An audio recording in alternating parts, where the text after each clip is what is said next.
സ്നേഹാദരണീയരായ സത്യവിശ്വാസികളെ, സത്യവിശ്വാസിനികളെ, കാരുണ്യവാനായ അള്ളാഹുവിൻ്റെ ആജ്ഞാനിർദ്ദേശങ്ങൾ ജീവിതത്തിൽ എപ്പോഴും പാലിച്ച് അള്ളാഹുവിനെ സൂക്ഷിക്കണം എന്ന് ആമുഖമായി ഓർമ്മപ്പെടുത്തുകയാണ്. അതർഹിക്കുന്ന ഗൗരവത്തിൽ വസിയത്ത് ചെയ്യുകയാണ്. ലോകത്തെമ്പാടുമുള്ള വിശ്വാസികൾ പരിശുദ്ധമായ ഹജ്ജ് കർമ്മത്തിന് പുറപ്പെടാൻ ഒരുങ്ങിക്കൊണ്ടിരിക്കുന്ന, അതിൻ്റെ യാത്രകൾ എല്ലാവരോടും പറഞ്ഞുകൊണ്ടിരിക്കുന്ന ഒരു സന്ദർഭത്തിലൂടെയാണ് നമ്മൾ കടന്നു പോകുന്നത്. ലോകത്തിലെ എല്ലാ എയർപോർട്ടുകളിൽ നിന്നും ഹജ്ജ് വിമാനങ്ങൾ പറന്നുയരാൻ നിൽക്കുന്നു. മുസ്ലിം ലോകത്തിൻ്റെ കണ്ണും കാതും മനസ്സുമെല്ലാം പരിശുദ്ധ മക്കയെയും പരിശുദ്ധ ഹറമുകളെയും കേന്ദ്രീകരിക്കപ്പെടുന്ന ലോകത്തേറ്റവും തുല്യതയില്ലാത്ത മനുഷ്യാവകാശ പ്രഖ്യാപനത്തിൻ്റെ വിളംബരമാണ്, മാനവികതയുടെ വലിയൊരു പ്രഖ്യാപനമാണ് ഹജ്ജ്.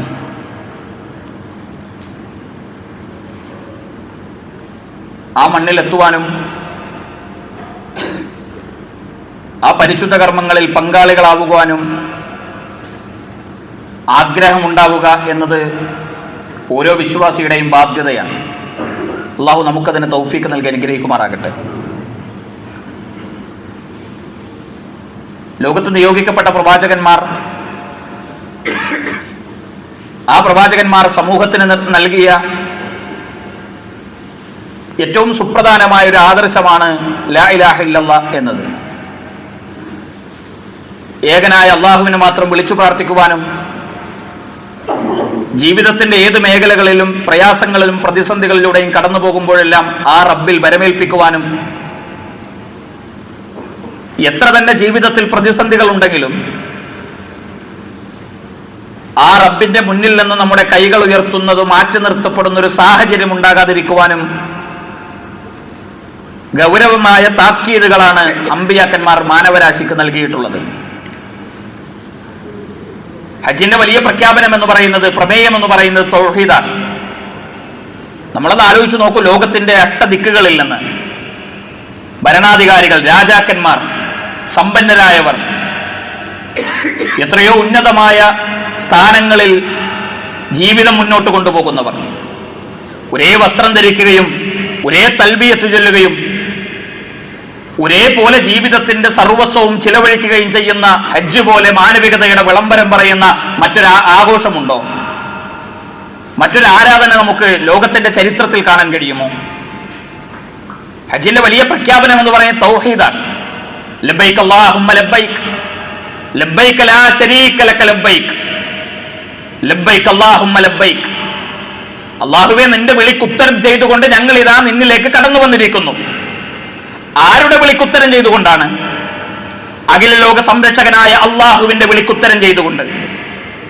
അതിലെന്തെങ്കിലും തടസ്സങ്ങളുണ്ടോ മനുഷ്യർക്ക് മുന്നിൽ? അവന് യുദ്ധങ്ങൾ അതിന് തടസ്സമാണോ ആ വിളിക്കുത്തരം ചെയ്യാൻ?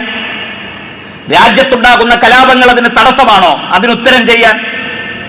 പട്ടിണിയിലും പരിവട്ടത്തിലും സമ്പന്നതയിലുമെല്ലാം ഏത് പ്രതിസന്ധികളിലൂടെ കടന്നു പോകുമ്പോഴും ഭൂഖണ്ഡങ്ങളും താഴ്വാരങ്ങളും സമുദ്രങ്ങളും ഒന്നും ആ യാത്രക്ക് മുന്നിൽ തടസ്സമല്ല. വിശുദ്ധ ഖുർആൻ നമ്മളോട് സൂചിപ്പിക്കുന്ന ഒരു കാര്യമുണ്ട്.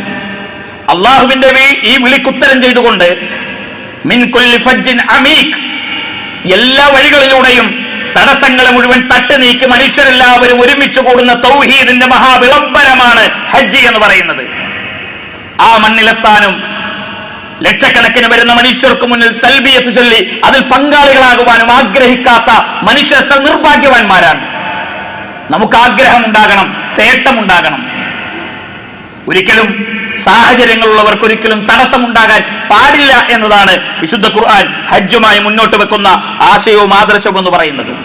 ഞാൻ ഇന്ന് നിങ്ങളെ ശ്രദ്ധയിൽപ്പെടുത്താൻ ആഗ്രഹിക്കുന്നത്, ഹജ്ജിന് പോകാൻ കഴിയാത്ത ആളുകളെ സംബന്ധിച്ചിടത്തോളം നമ്മുടെ ജീവിതത്തിൽ നാം ഓർത്തുവെക്കേണ്ട വളരെ പ്രധാനപ്പെട്ട ഒരു ആരാധനാ കർമ്മത്തെക്കുറിച്ചാണ്.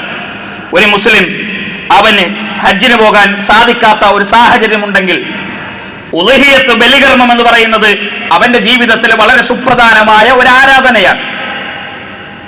എന്തുകൊണ്ടാണ് നേരത്തെ പറയേണ്ടി വരുന്നത്? ഇത് നമ്മൾ ഒരുങ്ങേണ്ട, സാമ്പത്തികമായി ചിലവ് വരുന്ന ഒരു ആരാധനാകർമ്മമായതുകൊണ്ടാണ്, അതിനോട് അതിൻ്റെതായ ബാധ്യതകൾ ഉള്ളത് കൊണ്ടാണ്, നമ്മുടെ മനസ്സിൽ അതിനെക്കുറിച്ചുള്ള ഓർമ്മകൾ ഉണ്ടാകാൻ വേണ്ടിയാണ്. അതിന്റെ സമയത്ത് തിരക്ക് പിടിച്ച് നമ്മൾ നിർവഹിക്കുമ്പോൾ കുറെ ആരാധനകൾ അതിൽ നഷ്ടപ്പെട്ടു പോകും. അതുണ്ടാകാതിരിക്കാൻ നേരത്തെ തന്നെ ഹജ്ജിന് പോകാൻ സാധിക്കാത്ത ആളുകൾ അതിനു വേണ്ടി ഒരുങ്ങുക എന്നത് അതിന്റെ ഒരു ബാധ്യതയാണ്. നബി സല്ലല്ലാഹു അലൈഹി വസല്ലം വിശുദ്ധ ഖുർആനിലൂടെ നമുക്ക് പറഞ്ഞു തരുന്ന ഒരു കാര്യമുണ്ട്. കുൽ, നബിയെ പറയുക, ഇന്ന സ്വലാത്തി വനുസുക്കി വമഹിയായ വമമാതി ലില്ലാഹി റബ്ബിൽ ആലമീൻ. എന്റെ ജീവിതവും എന്റെ മരണവും എന്റെ നമസ്കാരവും എന്റെ ബലികർമ്മവും ലില്ലാഹി റബ്ബിൽ ആലമീൻ, സർവ്വലോക സംരക്ഷകനായ അള്ളാഹുവിന് വേണ്ടി മാത്രമാണ്. അള്ളാഹുവിന് വേണ്ടി മാത്രമാണ് എന്റെ ജീവിതം, എന്റെ മരണം, എന്റെ ആരാധനകൾ, എന്റെ നമസ്കാരം, എന്റെ ബലികർമ്മം എല്ലാം സർവ്വലോക സംരക്ഷകനായ അള്ളാഹുവിന് വേണ്ടി മാത്രമാണ്. നമസ്കാരം എത്ര പ്രാധാന്യമുള്ള ആരാധനകർമ്മമാണ് ഇസ്ലാമിൽ. നമസ്കാരത്തിന്റെ പ്രാരംഭ പ്രാർത്ഥനകളിൽ ഒന്ന് വജ്ജഹ്തു വജ്ഹിയ ലില്ലദീ ഫതറസ് സമാവാതി വൽ അർദ് ഹനീഫൻ മുസ്ലിമൻ വമാ അന മിനൽ മുശ്രിക്കീൻ. വജ്ജഹ്തു വജ്ഹിയ ലില്ലദീ ഫതറസ് സമാവാതി വൽ അർദ്, എന്റെ മുഖത്ത് ഞാൻ തിരിക്കുന്നത്, കീഴടങ്ങിയവനായി ഞാൻ തിരിക്കുന്നത്, ഋജുമാനസനായി ഞാൻ തിരിക്കുന്നത് സർവ്വലോക സംരക്ഷകനായ അള്ളാഹുവിന്റെ നേരെയാണ്. ഇന്ന സ്വലാത്തി വനുസുക്കി വമഹിയായ വമമാതി ലില്ലാഹി റബ്ബിൽ ആലമീൻ. എന്റെ നമസ്കാരവും എന്റെ ജീവിതവും എന്റെ മരണവും എന്റെ ബലികർമ്മവും എല്ലാം സർവ്വലോക സംരക്ഷകനായ അള്ളാഹുവിനാണ് എന്ന് വിശുദ്ധ ഖുർആനിന്റെ പ്രഖ്യാപനത്തോട് അതേ വാചകങ്ങളാണ് നമുക്ക് ഈ പ്രാരംഭ പ്രാർത്ഥനയിൽ കാണാൻ കഴിയുന്നത്. നമസ്കാരത്തോടൊപ്പം ചേർത്തുകൊണ്ട് ഖുർആൻ പറയുന്ന ഒന്നാണ് ബലികർമ്മം.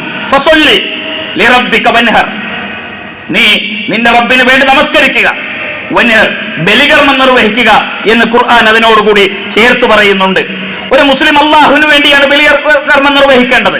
നാട്ടിൽ എത്ര കാര്യങ്ങൾക്ക് ബലികർമ്മം നിർവഹിക്കാറുണ്ട്. ജാറങ്ങളിലും ദർഗകളിലും മക്ബറകളിലും പുരുഷന്മാർക്കും പുണ്യമനുഷ്യർക്കും വേണ്ടി ബലികർമ്മങ്ങൾ നിർവഹിക്കുന്നവരുണ്ട്. മാംസങ്ങൾ നേർച്ചയാക്കുന്നവരുണ്ട്.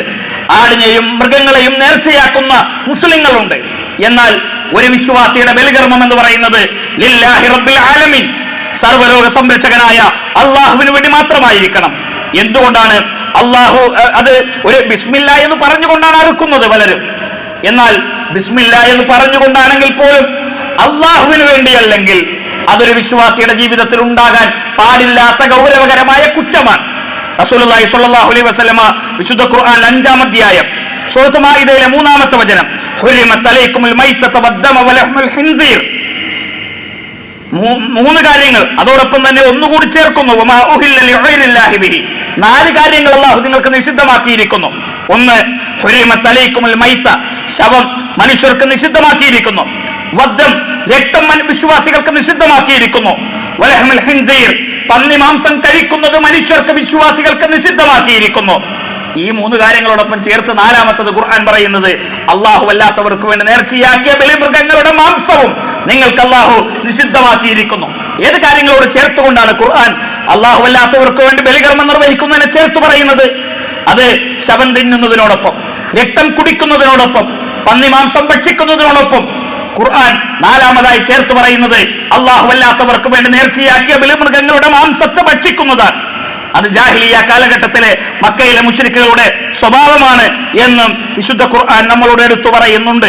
ഖുർആനിലെ 5-ാം അധ്യായം സൂറത്ത് മാഇദയിലെ 103-ാമത്തെ വചനത്തിൽ അത് ജാഹിലിയ മുശ്രിക്കുകളുടെ സംസ്കാരമാണ്, സ്വഭാവമാണ്. അലി ഇബ്നു അബീ ത്വാലിബ് റളിയല്ലാഹു അൻഹു പറയുന്നു, ഹദ്ദസനി ബികലിമാത്തിൻ അർബഇ, അല്ലാഹുവിന്റെ റസൂൽ 4 കാര്യങ്ങൾ എന്നോട് ഉപദേശിച്ചു. അതിൽ 4 കാര്യങ്ങൾ, ഒന്നാമത്തേത് ലഅനല്ലാഹു മൻ ലഅന വാലിദഹു, മാതാപിതാക്കളെ ചീത്ത പറയുന്ന മക്കളെ അല്ലാഹു ശപിച്ചിരിക്കുന്നു. അതേപോലെ തന്നെ വലഅനല്ലാഹു മൻ ആവാ മുഹദിസൻ, പുത്തൻവാദികൾക്ക് ബിദ്അത്തുകാർക്ക് സംരക്ഷണം ഒരുക്കുന്നവരെ, അതിന് സപ്പോർട്ട് ചെയ്യുന്നവരെ അല്ലാഹു ശപിച്ചിരിക്കുന്നു. വലഅനല്ലാഹു മൻ ഗയ്യറ മനാറൽ അർളി, ഭൂമിയുടെ അതിർവരമ്പുകൾക്ക് മാറ്റം വരുത്തുന്നവനെ അല്ലാഹു സുബ്ഹാനഹു വ തആല ശപിച്ചിരിക്കുന്നു. 4-ാമത്തേത് വലഅനല്ലാഹു മൻ ദബഹ ലിഗൈരില്ലാ, അള്ളാഹു അല്ലാത്തവർക്ക് വേണ്ടി മൃഗങ്ങളെ നേർച്ചയാക്കി ബലിമൃഗങ്ങളെ അറുക്കുന്നവരെയും അള്ളാഹു സുബ്ഹാനഹു വ തആല ശപിച്ചിരിക്കുന്നു എന്ന് 4 കാര്യങ്ങൾ പ്രവാചകൻ അലി ഇബ്നു അബീ ത്വാലിബ് റളിയല്ലാഹു അൻഹു റസൂലുള്ളാഹിയിൽ നിന്ന് നമുക്ക് പഠിപ്പിച്ചു തരുന്നുണ്ട്. ആ ബലിയെടുക്കേണ്ടത് അള്ളാഹുവിന് വേണ്ടി മാത്രമാകണം. നബി സല്ലല്ലാഹു അലൈഹി വസല്ലം 10 കൊല്ലം മദീനയിൽ ജീവിച്ചു. അഖാമൻ നബി സല്ലല്ലാഹു അലൈഹി വസല്ലം ഫിൽ മദീനത്തി 10, 10 കൊല്ലം. ഈ 10 കൊല്ലം നബി സല്ലല്ലാഹു അലൈഹി വസല്ലം ജീവിച്ചിട്ട് എല്ലാ വർഷവും പ്രവാചകൻ ബലിയെടുത്തിരുന്നു. ബലികർമ്മം എന്ന് പറയുന്നത് ഒരു സുപ്രധാനമായ ആരാധനാകർമ്മമാണ്. അത് നിർവഹിക്കുക എന്നത് ഹജ്ജിന് പോകാത്ത വിശ്വാസികളെ സംബന്ധിച്ചിടത്തോളം ബാധ്യതയാണ്. നമുക്ക് ഒന്നും ചെയ്യാൻ കഴിയുന്നവരുണ്ട്, ഷെയർ ചേർന്ന്, ഞാൻ അതിന്റെ ഫിഖ്ഹി വശങ്ങളിലേക്കൊന്നും കടന്നു പോകുന്നില്ല. അത് ഷെയർ ചേർന്നുകൊണ്ട് നിർവഹിക്കാനുമുള്ള അവസരങ്ങളുണ്ട്. വളരെ ചെറിയ ഒരു കാര്യമാണ് അല്ലാഹു സുബ്ഹാനഹു വ തആല നമ്മോട് ആവശ്യപ്പെടുന്നത്. നമ്മൾ പെരുന്നാളുകൾക്ക് എത്രയാണ്, ആഘോഷങ്ങൾക്ക് എത്രയാണ് ചിലവഴിക്കുന്നത്? ഇസ്ലാമിന് ഏറ്റവും പ്രധാനപ്പെട്ട ഒരു ആരാധനാകർമ്മം, അള്ളാഹുവിന്റെ റസൂൽ 10 കൊല്ലം മദീനയിൽ ജീവിച്ച ഒരു കൊല്ലം പോലും ഒഴിവാക്കാത്ത, വളരെ ഗൗരവത്തോടെ താക്കീത് നൽകിയ ഒരു ആരാധനാകർമ്മമാണ് ഉളഹിയ്യത്ത് അഥവാ ബലികർമ്മം എന്ന് പറയുന്നത്. ഇബ്രാഹിം നബി അലൈഹി സ്വലാത്തു വസ്സലാമിന്റെ ചരിത്രവുമായി ബന്ധപ്പെട്ടുകൊണ്ടാണ് ബലികർമ്മം അല്ലാഹു സുബ്ഹാനഹു വ തആല നമുക്ക് നിർബന്ധമാക്കിയിട്ടുള്ളത്.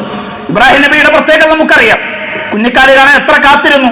റബ്ബി ഹബ് ലി മിനസ് സ്വാലിഹീൻ, അല്ലാഹു സുബ്ഹാനഹു വ തആല ഇവിടെ പ്രാർത്ഥിച്ചു. അള്ളാഹ് ഉത്തരം നൽകി.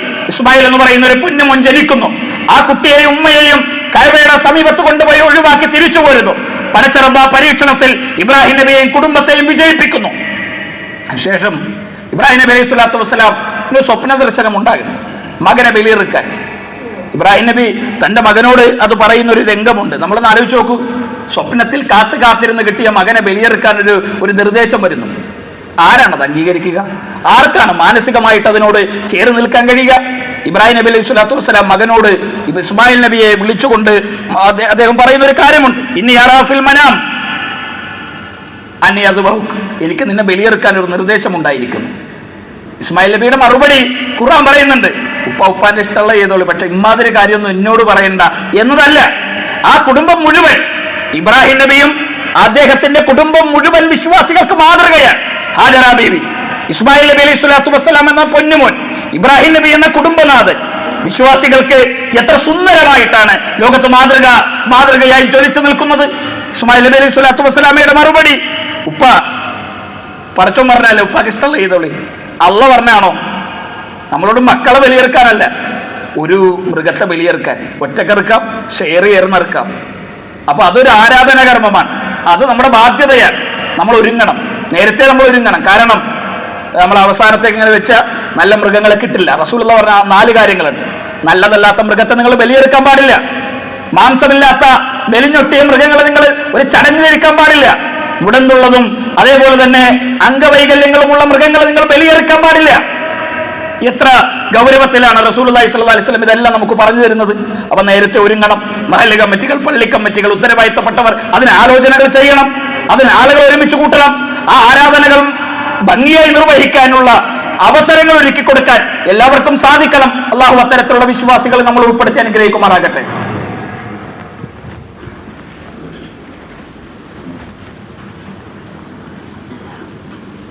ഇന്നൽ ഹംദലില്ലാഹ്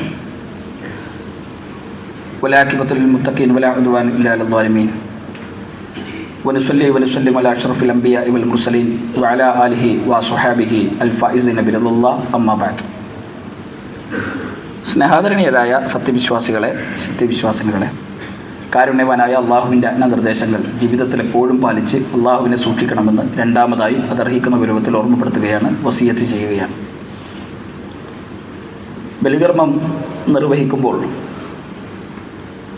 അവിടെ സ്വീകരിക്കപ്പെടുന്നത് ബലിയെറുക്കുന്ന മൃഗത്തിൻ്റെ രക്തമോ അതിൻ്റെ ഒരു മാംസമോ അവൻ്റെ ഒരു വലിപ്പമോ ഒന്നുമല്ല.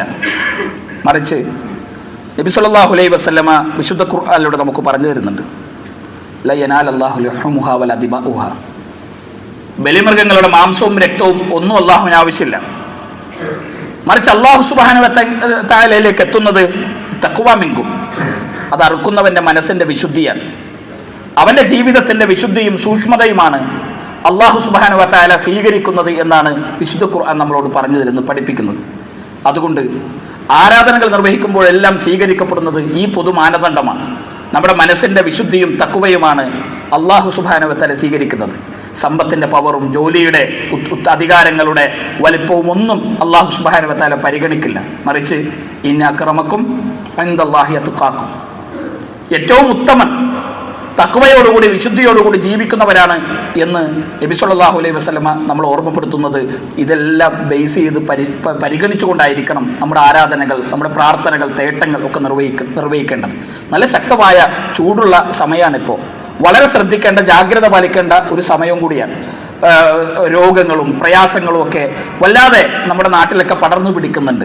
വളരെ സൂക്ഷ്മത പാലിക്കണം. കെട്ടിക്കിടക്കുന്ന വെള്ളങ്ങളുള്ള സ്ഥലങ്ങൾ, അതേപോലെ തന്നെ വൃത്തികേട് നമ്മുടെ പരിസര പ്രദേശങ്ങളിൽ ഉണ്ടാകുക എന്നതൊക്കെ ഒരു വിശ്വാസിയെ സംബന്ധിച്ചിടത്തോളം ഒരിക്കലും ഉണ്ടാകാൻ പാടില്ലാത്ത ഒന്നാണ്. അവന്റെ വൃത്തി എന്ന് പറയുന്നത് ഈമാനിന്റെ ഭാഗമാണ്. അത് സ്വഭാവത്തിലും സംസ്കാരത്തിലും മതത്തിലും നമ്മുടെ ജീവിതത്തിലൊക്കെ പ്രകടമാകേണ്ട ഒന്നാണ് വൃത്തിയും വെടുപ്പും ഒക്കെ. നല്ല ചൂട് സമയത്ത് കുട്ടികൾ പുറത്തിറങ്ങുന്നത് ശ്രദ്ധിക്കണം. വെള്ളം കെട്ടിക്കിടക്കുന്ന സാഹചര്യങ്ങൾ ഉണ്ടാകാതിരിക്കാൻ ശ്രദ്ധിക്കണം. നമ്മുടെ വീടും പരിസരങ്ങളും ഒക്കെ വൃത്തിയായി സൂക്ഷിക്കാൻ നമ്മൾ ശ്രദ്ധിക്കണം. രോഗം ഉണ്ടായി ചികിത്സിക്കുന്നതിനേക്കാളേറെ ഉണ്ടാകാതിരിക്കാനുള്ള ജാഗ്രതയാണ് ഓരോ വിശ്വാസികളും പുലർത്തേണ്ടത് എന്ന കാര്യം നമ്മളൊക്കെ ശ്രദ്ധിക്കണം. സൂര്യതാപമേറ്റുള്ള വലിയ അപകട വാർത്തകളൊക്കെ നമ്മുടെ കുട്ടികൾക്കും അതേപോലെ തന്നെ പല സ്ഥലങ്ങളിൽ നിന്നൊക്കെ വന്നുകൊണ്ടിരിക്കുന്നു. ആവശ്യമില്ലാതെ കുട്ടി പുറത്തിറങ്ങുക, അനാവശ്യമായി നമ്മൾ പുറത്തിറങ്ങി ഇത്തരം രോഗങ്ങളും പ്രയാസങ്ങളും ഒക്കെ വിളിച്ചു വരുത്തുക എന്നതൊക്കെ ശ്രദ്ധിക്കണം. ജാഗ്രത പാലിക്കേണ്ട ഒന്നാണ്. അള്ളാഹു എല്ലാ പ്രയാസങ്ങളിൽ നിന്നും നമ്മെ കാത്തുരക്ഷിക്കുമാറാകട്ടെ.